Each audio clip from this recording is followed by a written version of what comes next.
नमस्कार, आप देख रहे हैं दैनिक हरियाणा।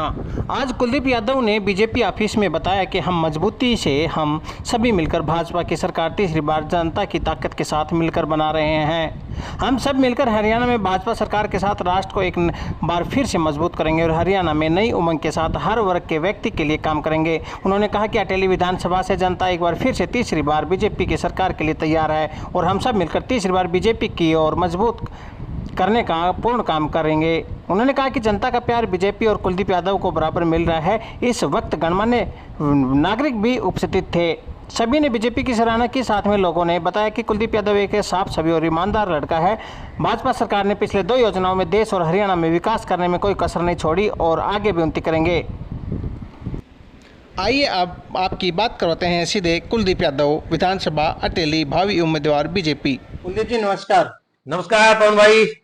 कुलदीप जी, जिस तरह से आप चुनाव की तैयारी कर रहे हैं, दिन प्रतिदिन आपने बहुत ज्यादा जनसलाब आपके साथ में उमड़ा हुआ है, तो टिकट को लेकर के क्या कहने हैं, क्या विचार है आपका कि टिकट आपको मिलने वाली है क्या? पवन भाई, ये भारतीय जनता पार्टी है। हम हर कार्यकर्ता इतनी मजबूताई तरीके से क्षेत्र में अपना भारतीय जनता पार्टी का कैसे संदेश जाए, कैसे भारतीय जनता पार्टी ने पिछले 10 साल में जो हरियाणा सरकार ने काम किए हैं, उनकी नीति क्या रही, उनकी नीयत क्या रही, ये सब लेके हम जनता के बीच जा रहे हैं। तो जनता का क्या आपको मिल रहा है, प्यार मिल रहा है या फिर? जनता का बहुत ही एक अच्छा संदेश मिल रहा है। जनता, एक आम कार्यकर्ता बहुत ही खुश मिजाज अपने आप को महसूस कर रहा है कि हमें 2024 विधानसभा का जो 1 अक्टूबर को जो वोटिंग होने जा रही है, उसमें कमल के निशान पर हम वोट कर भारतीय जनता पार्टी को तीसरी बार हरियाणा सरकार में अपनी भूमिका बनाने का मौका देंगे। जनता कुछ चाह रही है, बदलाव ये चाह रही है कि अब की बार तो हमें कुछ बदलाव चाहिए, तो आप जनता के बीच में जा रहे हैं। किस तरह का जनता का बदलाव का रूपरेखा तैयार कर रही है, क्या चाह रही है जनता? नहीं, देखो, कुछ कार्यकर्ता होते हैं, कुछ मतदाता होते हैं, उनका विचार समय के अनुसार कुछ चेंज हो जाते हैं। बाकी जनता पूरा मन और विश्वास बना रखे है कि कैसे भारतीय जनता पार्टी तीसरी बार हरियाणा में एक सरकार बनाए और बहुत ही अच्छे बहुमत के साथ सरकार बनाए। अभी जो लिस्ट आ रही है करीबन सभी पार्टियों से, और अकेले हम बीजेपी की बात करते हैं तो 24 कैंडिडेट हैं जो बीजेपी की टिकट की दावेदारी कर रहे हैं। तो क्या लगता है कि 24 कैंडिडेट के 24 कैंडिडेट मिलेंगे, उनको किसी एक को मिलेगी या फिर मौजूदा जो विधायक है उन्हीं को ही टिकट मिलने वाली है?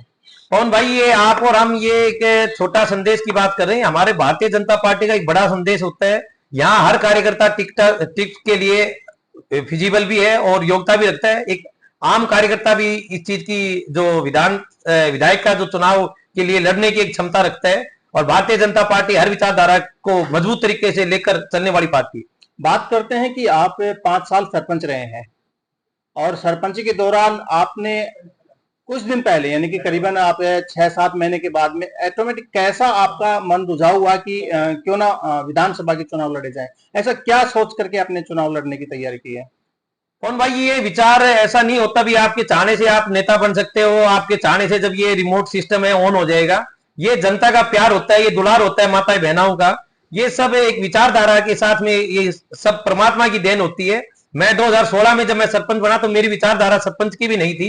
ये जनता जनार्दन का, मेरे गांव का, मेरी माताएं बहनों का, बुजुर्गों का ये आशीर्वाद था, उनका एक संदेश था। मेरे को तो, मैं तो एक निमित्त हूं, मैं छोटा सा एक आम आदमी, आम किसान, आम परिवार से, शोषित पीड़ित से मैं ताल्लुक रखता हूं। गांव का किसान का बेटा एक आम होता है और ये सब विचारधाराएं, ये कोई परमात्मा की आशीर्वाद होता है। ये सब उन विचारधाराओं से हम प्रभावित होकर काम कर रहे हैं। अटेली की जनता हमेशा पिसती हुई आई है। कभी से देखते हैं कि बाहर ही आकर के कोई नेता चुनाव लड़ रहा है, उसके बाद में चला जाता है। चुनाव जीतने के बाद में भी वो जनता के बीच में बहुत कम पहुंचता है। तो हमेशा एक तरह से देखते हैं तो बरसाती मेंढक की तरह लोग रहे हैं यहाँ पे। जो चुनाव जीतने वाले हैं जनता के बीच में नहीं जा पाते हैं या समस्याओं का निदान नहीं कर पाते हैं और हमेशा अटेली पिछड़ा हुआ दिखाई दिया है। जबकि अभी देखने में आया कि बीजेपी 10 साल से, पिछले 10 साल से जो कार्य किया है उसमें तो कुछ उन्नति हुई है। फिर भी अगर मौजूदा विधायक की भी बात करते हैं तो उनकी भी कहीं ना कहीं कमी रही है। तो आप इस पर क्या कहना चाहेंगे? क्या बरसाती मेंढक की तरह ही रहना चाहेंगे या फिर आप डट करके विकास करने के कगार पे रहेंगे अगर आपको टिकट मिलती है तो? कौन जी, ये भारतीय जनता पार्टी का एक एक कार्यकर्ता बड़ा मजबूत कार्यकर्ता है। भारतीय जनता पार्टी ने एक एक कार्यकर्ता को इतनी शक्ति और इतना सामर्थ्य दे रखा है, वो हर काम करने की क्षमता रखता है। भारतीय जनता पार्टी का पिछला 10 साल का कार्यकाल देखेंगे, वो हर एक कार्यकर्ता बड़ा खुशी से अपने काम करवा पाया। आप 10 साल के जो कार्यकाल में जो क्षेत्र में हुए विकास को जब देखेंगे तो आपको बड़ा सुकून मिलेगा, आपको बड़ा आपका मन गदगद होगा और ये सब संदेश रहेंगे। अगला भी जो 5 साल रहेगा ये विकास ऐसे निरंतर चलते रहेंगे। हमारा हरियाणा नॉन स्टॉप हरियाणा के तहत कार्य चलते रहेंगे। भारतीय जनता पार्टी अगर आपको यहाँ पे उम्मीदवार के रूप में उतारती है विधानसभा टिल्ली से, तो जनता क्या अपेक्षा करे आपसे कि किस कगार पे आपको चुने कि आपको ही वोट दे, और भी दूसरी पार्टियां हैं, दूसरे कैंडिडेट रहेंगे, क्या विचार करे जनता आपके बारे में? कौन भाई, हम आम कार्यकर्ता, हर एक व्यक्ति विशेष, कोई एक दूसरा अपने से दूर नहीं, हम सबको साथ लेकर सबकी विचारधाराओं को लेकर विकास में अपना अहम योगदान देंगे।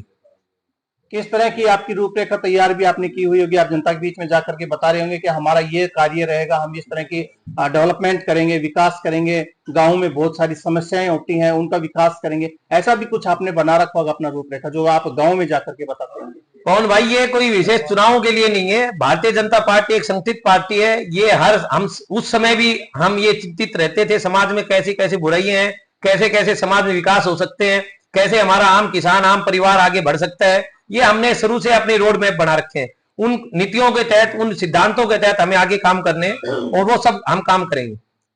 आपने बताया कि भारतीय जनता पार्टी का एजेंडा होता है काम करने की, उनकी अपनी नीति होती है, कार्य करने की उनका अपना एक अलग ही प्रभावशाली सिस्टम होता है।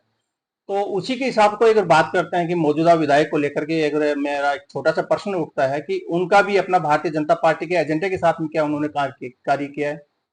देखो पवन भाई, ये सबकी विचारधारा अपनी अपनी होती है। परिवार में 4 सदस्य होते हैं, सबके रूपरेखा अलग होती है। कोई पढ़ाई में उन्नति में आगे बढ़ता है, कोई खेल में आगे बढ़ता है, कोई किसान परिवार में आगे बढ़ता है, किसानी में आगे बढ़ता है। सबकी विचारधारा अलग अलग होती है। भारतीय जनता पार्टी में सब काम करने वाले कार्यकर्ता हैं, सब अच्छा काम करते हैं। अभी एक लहर सी चली हुई है भारतीय जनता पार्टी को लेकर के या कांग्रेस को लेकर के कि बाहरी व्यक्ति को टिकट ना दी जाए, चाहे वो किसी भी पार्टी का हो। अगर बाहरी व्यक्ति को टिकट मिलती है तो जनता उसका विरोध करेगी। इस बात पर आप क्या कहना चाहेंगे?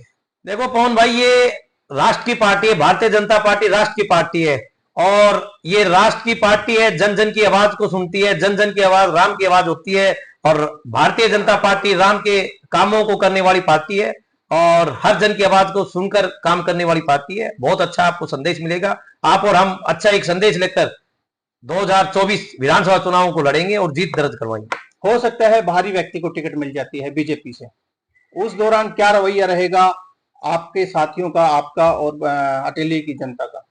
भारतीय जनता पार्टी राष्ट्र की पार्टी है और बहुत मजबूती तरीके से हम तीसरी बार भारतीय जनता पार्टी की सरकार बनाएंगे और उसके हम और आप साक्षी बनेंगे। बहुत बहुत धन्यवाद कुलदीप जी, आपने काफी सारी बातें बताई हैं। कुछ जनता को आप संदेश देना चाहेंगे, कुछ अपनी तरफ से बताना चाहेंगे? मेरे जनता जनार्दन मेरा परिवार है, सुन रहे आपके सारे वक्ता, सारे आपके दर्शक, सबको मेरी बहुत बहुत साधुवाद, बहुत बहुत शुभकामनाएं।